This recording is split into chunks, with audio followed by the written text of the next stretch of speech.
Welcome back to the channel. Hey, thanks so much for checking out this video. Hope you're having a fantastic day. We are going to dig into the Indiana Fever, Las Vegas Aces game, specifically some things Christie Sides had to say after the game. But first, real quick, I wanted to show you this. I mentioned it last night in my immediate post-game video, but I didn't actually have a clip of it, but I did get it, and this was Jackie Young after Caitlin Clark went down pretty hard, which I thought was good sportsmanship. And the reason I'm pointing this out is because we know there's been a lot of nonsense going on with Caitlin Clark in the league. So I think it's only fair and right to point out when you're getting the opposite from a player directed at Caitlin Clark. So this isn't that long, but let's just show this real quick. I thought this was cool in case you missed it.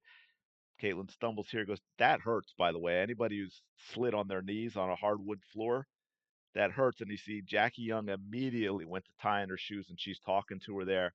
She was giving her time to recover from that, which I thought was just a really cool move, but also smart, right? That's a smart that's a smart veteran play. That was quick thinking. So anyway, I wanted to point that out. But we're gonna get into this.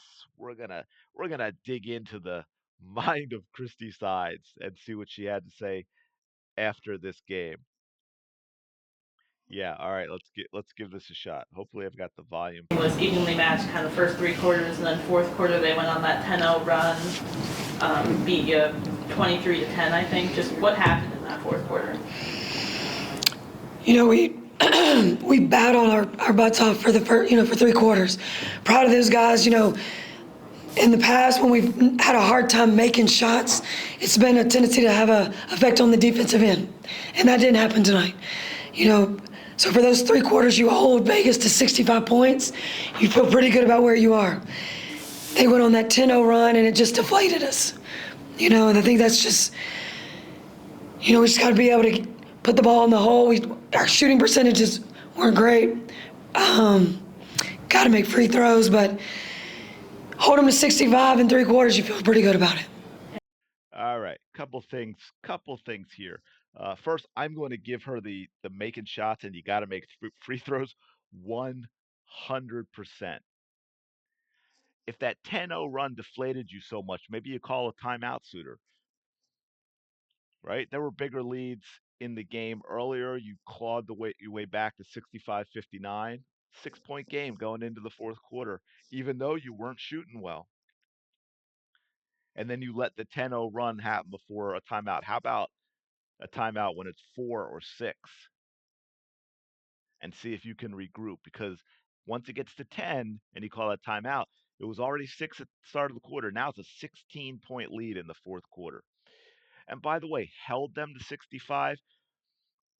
I will grant you it's the Indiana Fever, so I guess you could look at it like that way, but that's 22 points per quarter, right? 22 would be 66. So for all intents and purposes, that's 22 per quarter. That's 88 for a game, which is what they scored, right? They only scored 23 in the fourth, but the Fever only scored 10. So they scored 88. They average 87.8. And again, it's the Fever, so you could say, yeah, well, the Aces should going to get above their average for a game when they're playing the Fever because they're not going to score as much against better defensive teams. Okay, I get that. But still, I think we're getting a little carried away when we're saying that we held. And this, we battled.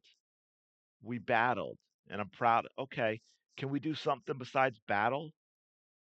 How about that? Let's maybe do something besides battle. And kind of with that 10-0 run, you said obviously it deflated them. Just how you want them to keep pushing through that in the future. Yeah, we just got to keep battling. You're still in the game. You still got to keep battling. Got to find a way to dig down deep and get stops. That's the reigning champions. This is what. Wow, there it is again. I set that up, didn't you? Got to find a way to keep battling, keep battling. You got to dig down and get stops. Okay, yeah, I kind of get to a point what she's saying, and it's a little bit of coach speak, but also Have you changed anything about this defense all season long? Because I watch this defense out there and I don't see any changes. They're not very good one on one, which means they need to even be better in terms of the team. But we're not seeing that. I see a lot of slow rotations, rotations that aren't being made. I actually did this with some breakdown of film in a previous video. You see at times they look confused. They're not sure what their assignments are supposed to be. Right, Kelsey Plum was wide open way too often without really having to do anything to get that wide open. Again, it just looked like players were not sure what their responsibilities were. And that is a problem defensively.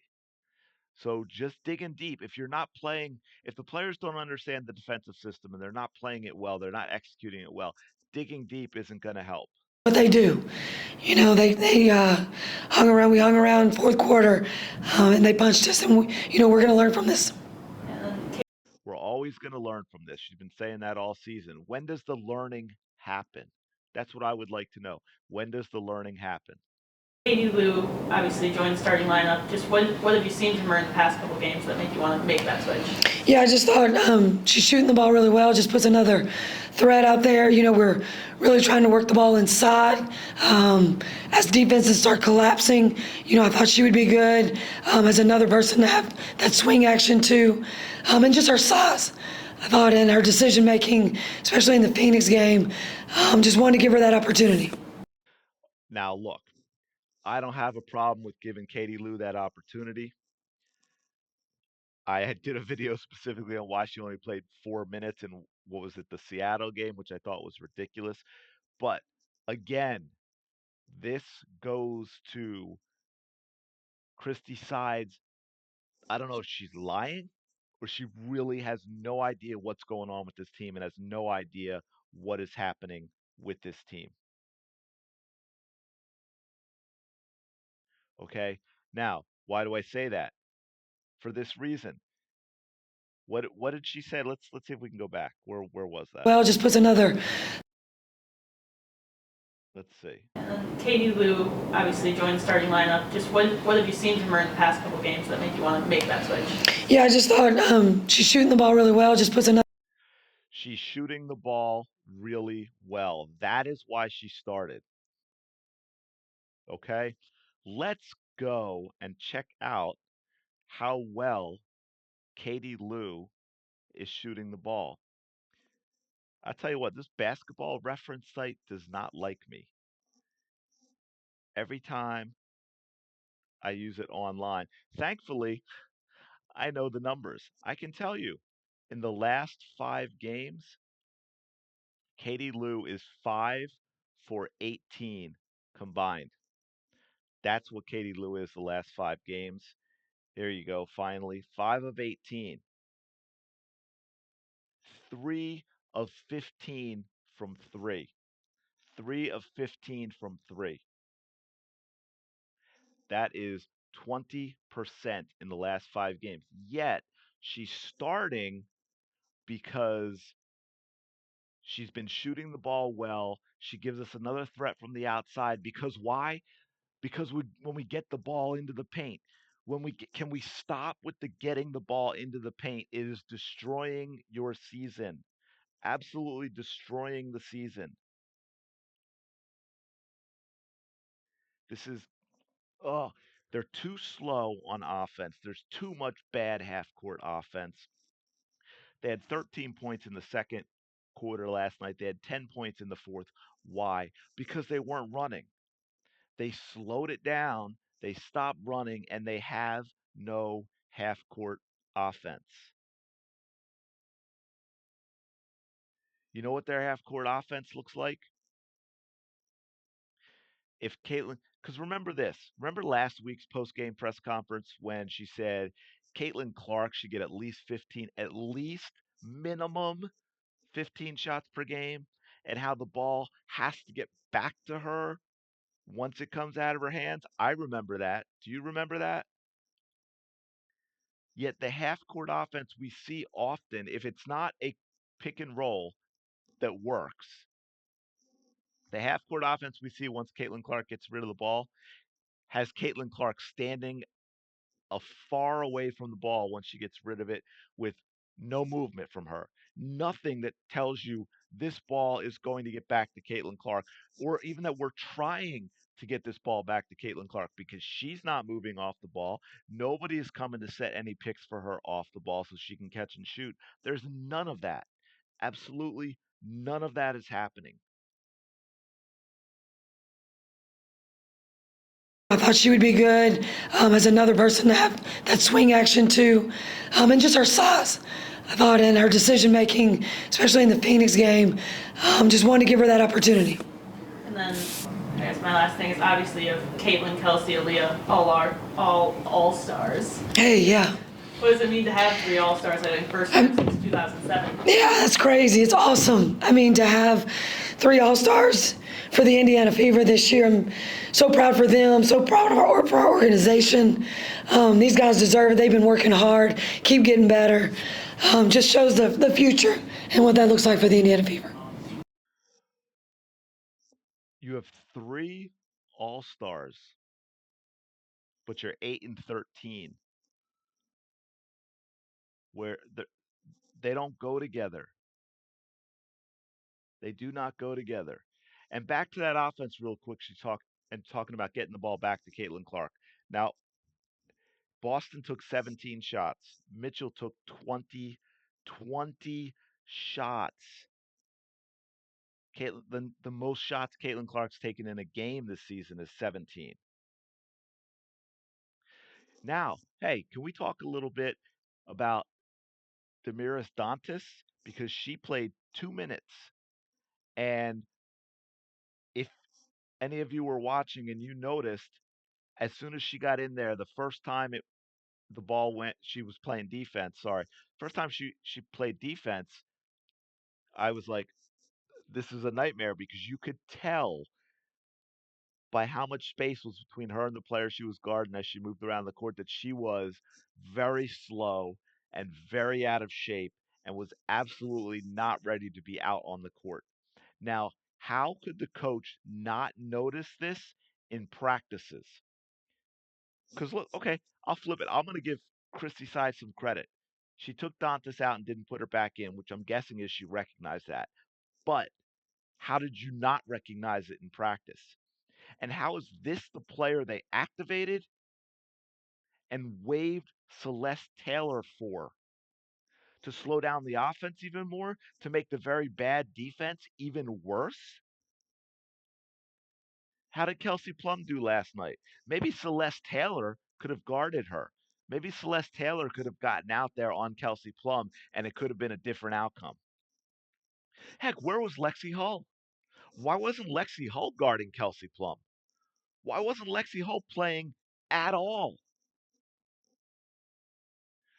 The bench shot 3 for 15, but Lexi Hull didn't play.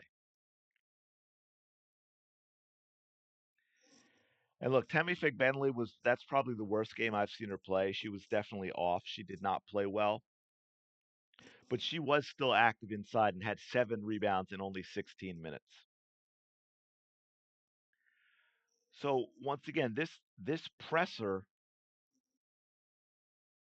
just reconfirms all the Christie Sides nonsense that she doesn't know what she's doing. She has no answers to fix this because it's all about we're getting better. It's all about playing hard.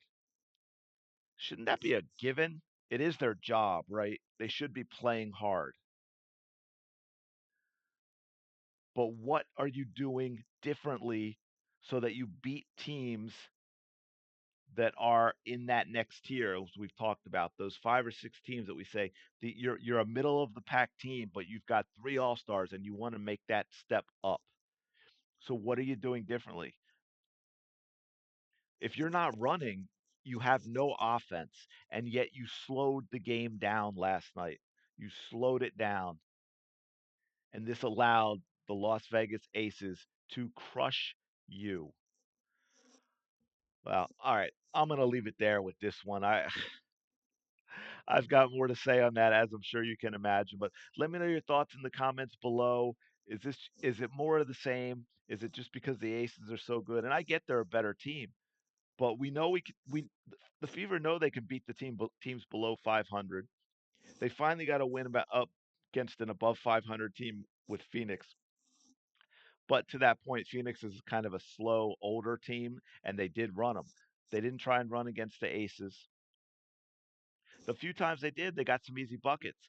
I mean, look, Caitlin Clark, she didn't shoot well, but she still had 11 assists, and she probably should have had 15. But let me know your thoughts in the comments below. Thanks so much for checking out this video. Be sure and smash that like button, subscribe to the channel, and I will talk to you later.